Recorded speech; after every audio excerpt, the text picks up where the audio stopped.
নমস্কাৰ, মই মোৰ চেনেল এছআৰ ব্লগ মাইনুলে আপোনালোক সকলোকে স্বাগতম কৰিছোঁ আৰু আজি এটা নতুন ৰেচিপি লৈ আপোনালোকৰ মাজলৈ আহিছোঁ।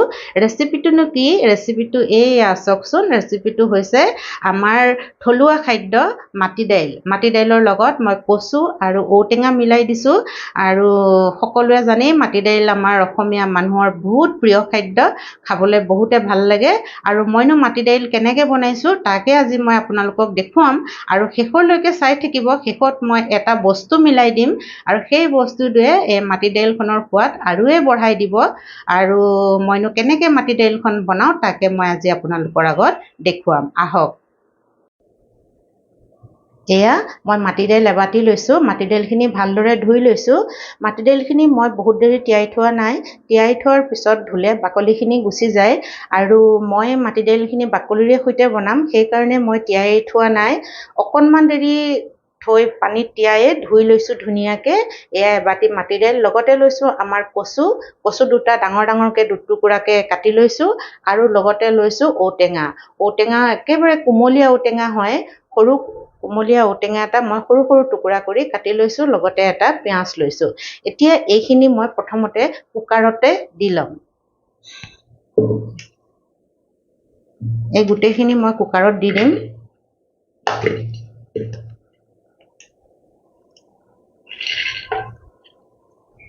কুকাৰত দি বনালে সোনকালে হ'ব, সেইকাৰণে মই ভাবিছোঁ আজি কুকাৰতে দি মাটি দাইলখন বনাওঁ আৰু আপোনালোকে চাই থাকিব মই কেনেদৰে মাটি দাইলৰ আঞ্জাখন বনাওঁ। একেবাৰে অসমীয়া, খাটি অসমীয়া, কাৰণ কচু, ঔটেঙা আৰু মাটি দাইল এইবোৰ আমাৰ থলুৱা খাদ্য হয় আৰু এইবোৰ খাদ্য খাই থাকিলে খাবলৈও ভাল লাগে মাটি দাইলখন। আৰু ঔটেঙা, কচু এইবোৰ খালে আমাৰ বহুত বেমাৰ ব্যাধিৰ পৰাও উপশম পাব পাৰি, নহয়নে বাৰু? এয়া চাওকচোন, মই ইমানখিনি মানে পানী দিছোঁ, পানী বেছি দিয়া নাই। ইয়াত এতিয়া মই নিমখ এচামুচ মিলাই দিম। এয়া নিমখ এচামুচ সোৱাদ অনুসৰি মই মিলাই দিছোঁ আৰু এতিয়া এইখিনি মই কুকাৰত ঢাকোনখন লগাই গেছত ৩-৪টামান চিটি মাৰিবলৈ দিম। এয়া দেখিছে নহয়? তাৰপিছত ধুনীয়াকৈ মই কুকাৰ ঠাণ্ডা হ'লে তেল মাৰিম আৰু আপোনালোককো দেখুৱাম। এয়া আমাৰ কুকাৰ ঠাণ্ডা হৈ গ'ল। এতিয়া মই খুলি চাওঁ। এয়া দেখিছেনে? ধুনীয়াকৈ একদম বইল হৈ গ'ল। এয়া একেবাৰে ধুনীয়াকৈ বইল হৈ গৈছে। কুকাৰত বনালে এইটোৱে ভাল, বেছি টাইম নালাগে আৰু ৩-৪টা চিটিত ধুনীয়াকৈ একদম মাটি দাইল একেবাৰে বইল হৈ গৈছে। এতিয়া আমি এইখিনি তেল মাৰিম আৰু আপোনালোকক দেখুৱাই আছোঁ। এয়া মই কেৰাহীখনত তেল দি গেছটো অন কৰি দিলোঁ আৰু তেল গৰম হৈছে।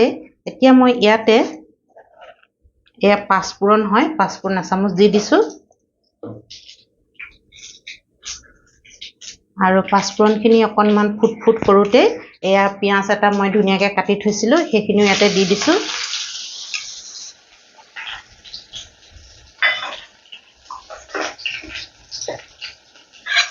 আৰু এই পিঁয়াজখিনি এতিয়া মই ধুনীয়াকৈ ভাজি ল'ম। ৰঙা হোৱালৈকে মই পিঁয়াজখিনি 1 মিনিটমান ধুনীয়াকৈ ভাজি ল'ম। আৰু ইয়াত মই বেছি মছলা ইউজ নকৰোঁ। মাটি দাইলত মছলা ইউজ কৰিলে ভাল নালাগে, চিম্পুলকৈ বনালে ভাল লাগে। আৰু নহৰু আদা দিব পাৰি, মই সেয়াও নিদিওঁ, অকল পিঁয়াজ আৰু পাঁচফোৰণেই দিম। সেইকাৰণে মই পিঁয়াজখিনি ধুনীয়াকৈ ৰঙাকৈ ভাজি ল'ম, যাতে পিঁয়াজৰ মানে গন্ধটো মাটি দাইলত বহুত ধুনীয়াকৈ আহে। এনেকৈ ভাজি খালেও বহুত ধুনীয়া লাগে। আপোনালোকে এনেকৈ চিম্পুলকৈ বনাই চাবচোন। আৰু মই ইয়াত এটা বস্তু মিলাম দাইলখন হৈ যোৱাৰ পিছত, সেইটোও চাই থাকিব, স্কিপ কৰিলে আৰু চাবলৈ নাপাব। মাটি দাইলৰ সোৱাদ বঢ়াবৰ কাৰণে মই দাইলখনত এটা বস্তু মিলাই দিম, আপোনালোকে চাই থাকিব দেই। এয়া আমাৰ ধুনীয়াকৈ ৰঙা হৈ আহিছে। এয়া দেখিছেনে? এয়া ধুনীয়াকৈ ৰঙা হৈ আহিছে।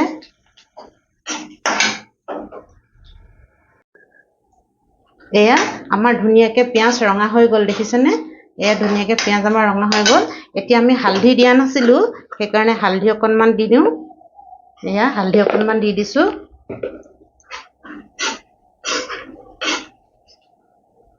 আৰু হালধিৰ লগতে মই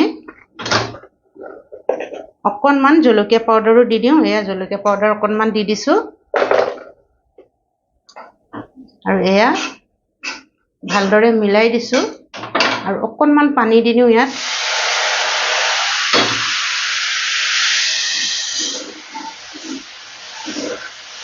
এয়া ধুনীয়াকৈ মিলাই এতিয়া আমি বইল দাইলখিনি লাহে লাহে দি থাকিম ইয়াত। এয়া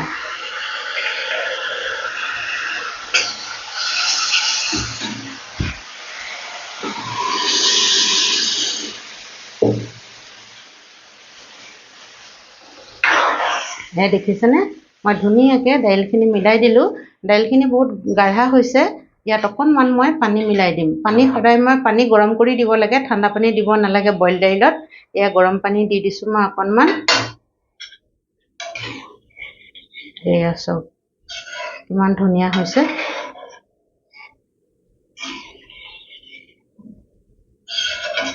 এতিয়া মই গেছটো বেছি কৰি দিছোঁ।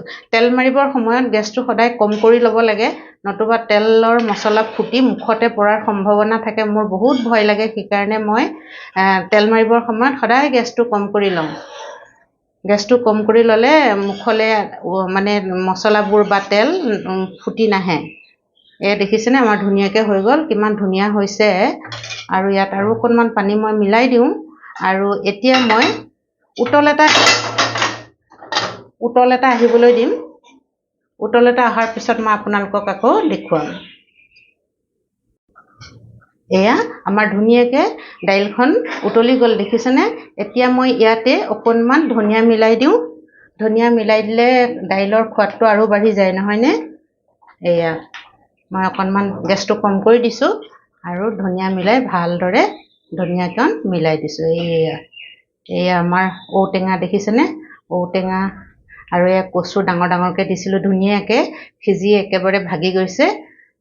সৰুকৈ দিয়া হ'লেতো ভাগিয়ে থাকিলেহেঁতেন, অকণমান ডাঙৰকৈ দিয়াৰ কাৰণেহে ধুনীয়াকৈ আছে। চব বহুত ধুনীয়া হয়। এনেদৰে মাটি দাইলকণ বনালে চিম্পুল হয়, কিন্তু খাবলৈ বহুত সোৱাদ লগা হয়। আৰু এতিয়া মই কৈছিলোঁ নহয় আপোনালোকক মাটি দাইলত এটা বস্তু মিলাই দিম বুলি, আৰু সেইটো বস্তু মিলাই দিলে খাবলৈ খুব ভাল হয়।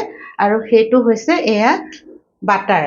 বাটাৰ অকণমান যদি আপোনালোকে মাটি দাইলত মিলাই দিয়ে, এয়া এচামুচ মই আৰু অকণমান দি দিওঁ।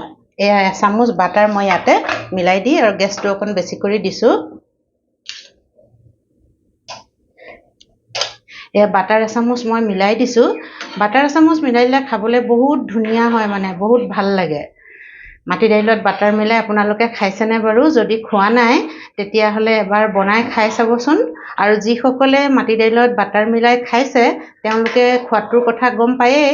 আৰু যদি আপোনালোকে খোৱা নাই এবাৰ মিলাই খাই চাব। এয়াই মই কৈ আছিলোঁ যে মাটি দাইলত এটা বস্তু মিলাই দিম, খাবলৈ বহুত সোৱাদ লগা হয়।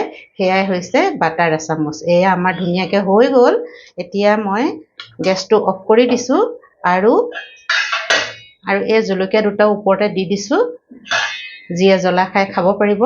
আৰু মই ঠাণ্ডা হ'লে আপোনালোকক ধুনীয়াকৈ বাতিত উলিয়াই দেখুৱাম। এয়া দেখিছেনে, মই দাইলখন বাতি এটাত উলিয়াই দিলোঁ আৰু দেখিবলৈ কিমান ধুনীয়া লাগিছে, নহয়নে। এয়া চাওকচোন, একেবাৰে দাইলখন বেছি ডাঠো হোৱা নাই, বহুত পনীয়াও হোৱা নাই। আৰু এয়া কচু ডাঙৰ ডাঙৰকৈ দিছোঁ, খাবলৈ ভাল হয়। আৰু এয়া ঔটেঙাটো একেবাৰে কুমলীয়া ঔটেঙা হয়, মানে চুবায়ে খাব পাৰি, এনেকুৱা ধৰণৰ আৰু ঔটেঙাটো। আৰু জলকীয়াও দি দিছোঁ। আৰু দাইলখনৰ কালাৰ দেখিছে নাই, কিমান ধুনীয়া লাগিছে।